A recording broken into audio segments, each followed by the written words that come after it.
Selamat datang kembali di channel Energi Positif. Video kali ini akan mencoba membuka kesadaran teman-teman untuk mengerti makna dari setiap cobaan hidup yang mungkin teman-teman pernah atau sedang alami saat ini. Silakan kamu simak video ini sampai habis.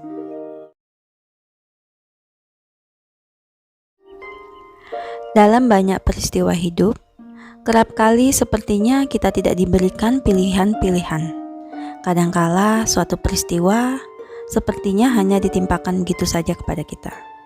Kehilangan orang yang dikasihi, pengabaian, perasaan tidak dicintai, ditinggalkan, pengkhianatan, sakit penyakit, hingga beban ekonomi yang sangat berat. Semua hal ini membuat hidup kok rasanya begitu berat dan sangat membebani. Melalui pengamatan kehidupan, saya sering menyaksikan betapa malangnya hidup ini, penuh derita dan juga air mata. Saya sering bertanya-tanya, lalu buat apa hidup jika selalu didera kesulitan? Apakah hidup ini hanya hukuman? Saya pribadi pun pernah mengalami suatu masa di mana saya sangat merasa jiwa saya sangat menderita. Setelah bertahun-tahun berada dalam kegelapan, pertanyaan yang menggelisahkan jiwa saya terus menumpuk, hingga akhirnya saya mengalami momen the dark night of the soul, yaitu malam kegelapan jiwa, suatu fase di mana ego saya dihancurkan. Saya tidak punya apa-apa lagi, saya tidak lagi memiliki identitas diri yang selama ini saya anggap benar dan saya agung-agungkan. Sebuah cobaan berat. Seolah-olah Tuhan sudah pergi meninggalkan saya. Setelah saya dipaksa melewati atau menembus kegelapan jiwa saya, ketakutan terdalam saya, maka saya seolah dipaksa untuk menanggalkan semua identitas diri yang dulu saya anggap yang paling ideal, dulu saya anggap adalah hal yang paling benar untuk dijalani. Lalu keajaiban pun terjadi. Saya merasa bahwa kehidupan saya mengalir dengan lancar.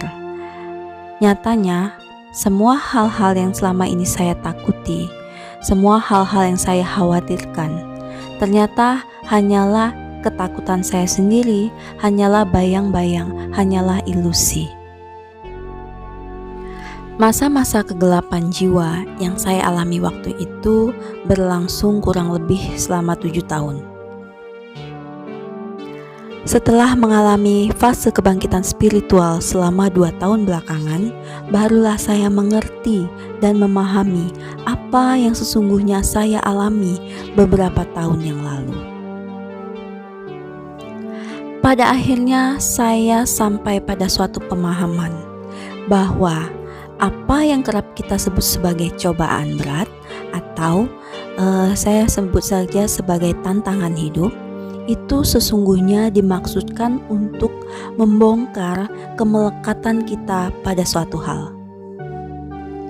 Hal itu antara lain adalah semacam ide, nilai-nilai, belief atau keyakinan, cara pandang hidup, persepsi, dan lain-lain. Bahkan itu adalah hal yang seringkali merupakan hal yang kita anggap sebagai suatu kebenaran mutlak. Di sisi lain, cobaan itu akan berwujud peristiwa, situasi, atau orang-orang yang mencerminkan atau mensimbolkan ide-ide yang kita pegang teguh tadi sebagai harga mati itu. Cobaan itu akan datang dengan cara atau melalui peristiwa-peristiwa yang khas menunjukkan diri kita yang sesungguhnya. Contohnya adalah orang yang memiliki semacam ide atau belief di dalam dirinya bahwa hidup itu begitu keras, penuh perjuangan, dan untuk mendapatkan kemapanan atau kekayaan, maka adalah wajar baginya untuk melakukan segala cara, bahkan cara-cara yang licik, cara-cara yang tidak baik, sehingga setiap kesempatan yang ada akan selalu diambil, bahkan ketika kesempatan itu termasuk juga menyingkirkan atau menyakiti hati orang lain. Nah, ide yang dia simpan di dalam hatinya, di dalam pikirannya, ini akan muncul di dalam realitas kehidupannya, akan tersimbolkan atau terwujud dalam realitanya melalui peristiwa-peristiwa, yaitu seperti bertemu dengan orang-orang yang licik, orang-orang yang selalu mendorong terciptanya konflik di lingkungan kerja, perebutan kekuasaan. Yang jelas semua situasi yang menyimbolkan struggle tadi. Simbol ini, peristiwa ini kerap hadir berulang-ulang di dalam kehidupan seseorang, sehingga hal inilah yang biasanya kita sebut sebagai cobaan. Yang perlu kita sadari adalah bahwa realitas yang pertama, realitas yang utama adalah di dalam diri. Sedangkan realitas kedua adalah realitas yang ada di dalam kehidupan kita sehari-hari atau yang sering kita sebut sebagai kenyataan. Artinya adalah dunia ini bisa dikatakan hampir mirip seperti cermin. Hanya saja pantulan yang diberikan oleh cermin semesta tersebut tidaklah nampak begitu jelas seperti saat kita sungguhan menggunakan cermin. Pantulan yang diberikan oleh semesta kepada kita akan kita rasakan sebagai realita atau kehidupan kita. Sesungguhnya yang disampaikan oleh cermin semesta merupakan simbol atau keadaan ataupun wujud dari diri kita, jiwa kita yang terdalam. Terkadang kita tidak mengerti ini karena apa yang terjadi di dalam kehidupan kita, biasanya kita lebih fokus pada realita itu. Kita bahkan tidak pernah repot-repot untuk menyelidiki batin kita. Padahal prinsip yang utama adalah sumber dari realita luar itu, kenyataan hidup kita itu adalah diri kita sendiri atau jiwa kita sendiri. Cermin semesta ini adalah bagian dari hukum agung Tuhan. Cermin semesta ini bekerja secara netral. Meskipun kita tidak menyadarinya, apakah kita menyukainya atau tidak, itu sama sekali tidak mempengaruhi bekerjanya hukum-hukum semesta ini. Layaknya menara, hati kita, perasaan kita, pikiran kita, seperti menyiarkan suatu belief atau keyakinan melalui vibrasi kita kepada semesta. Dan seperti gema, Tuhan atau hukum semesta memantulkan kembali kepada kita keyakinan-keyakinan itu yang diproyeksikan kembali kepada kita melalui peristiwa-peristiwa kehidupan, entah itu orang atau situasi, yang sesungguhnya adalah cerminan, yang sesungguhnya adalah simbol dari apa yang kita rasakan, apa yang kita yakini. Hal inilah yang sering kita sebut sebagai cobaan. Ya, pada tingkat terdalam, bahkan tanpa kita sadari, sesungguhnya kita sendirilah yang memanggil cobaan itu untuk datang.